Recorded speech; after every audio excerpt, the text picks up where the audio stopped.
When I got back from Turkey, I came home to find that my car had been towed because my parking permit was expired. I didn't make it back on time to pay it.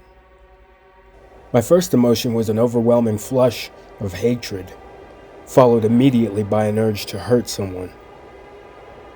A lot of someone's.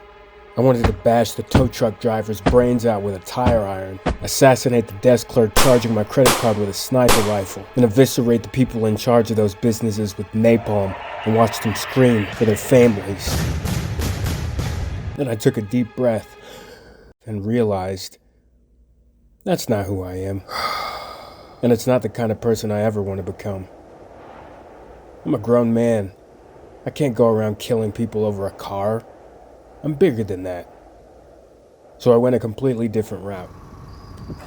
I snuck onto the impound where my car was held, broke the window, and took my fucking car back.